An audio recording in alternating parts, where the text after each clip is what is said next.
Hey everybody, Art Wood, Art Wood Mortgage Team, your favorite mortgage guy on the planet. If you didn't know, just ask me, I will tell you.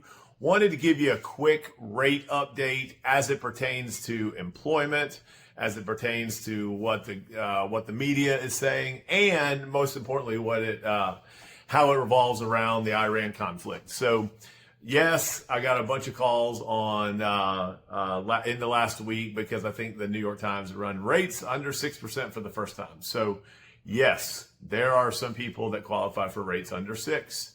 And that doesn't mean 5.875 costs no points or whatever. But the good news is the 10-year Treasury had battled under 4%, just barely. And we had the best rates we'd seen in a while, which is wonderful. We've seen a little bit of volume pick up. Now, of course, we get into this morning. Oh, actually, what's really interesting about that on Friday was we had a good rate day, but it was in the face of a bad inflation report on the PPE. It had actually come in much higher on the wholesale side. So I think that the market was looking through that and saying, I don't know that I really agree. So it actually, things should have sold off and they got better. So that was great. So then we wake up on Saturday and realize there's now a war in Iran.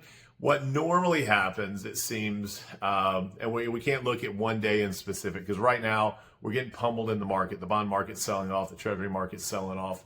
We're back over 4% on the 10-year Treasury. But what kind of give you some ideas around that.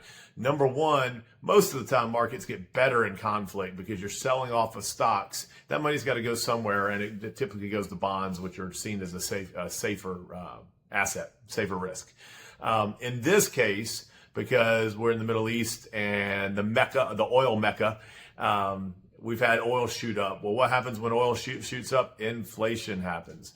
They've got the Strait of Hormuz, am I saying that right? Hormuz, that's open, but nobody wants to go through it because they're scared of getting shot.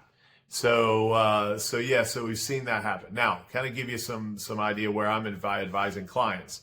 Is the last 3 times since 2020 we've had a conflict that U.S. is involved with in Iran. We had the same thing happen. We jumped up, shot up, an eighth, quarter higher in rate, but within about a week it settled back down because the trend is our friend. We've actually seen rates doing this, and just because that happens doesn't mean it should just blow it. Now, we got a jobs report on Friday. We also have ADP and jobless claims on Wednesday and Thursday. If y'all remember, ADP, we don't have any problem with ADP. ADP, we feel like is a fairly accurate number, and it's showing very few jobs created, if not losses. Jobless claims. The interesting thing about that, continuing claims, is we don't know if people are getting jobs or if they're just running out of time because you only get them, I think, for 6 months. And then you got the BLS that is out of their mind on what they feel like jobs are. It was like 133,000 last month. And there's no way. So I guarantee you, mark my words, on Friday, we'll see a backwards revision, probably cut in half.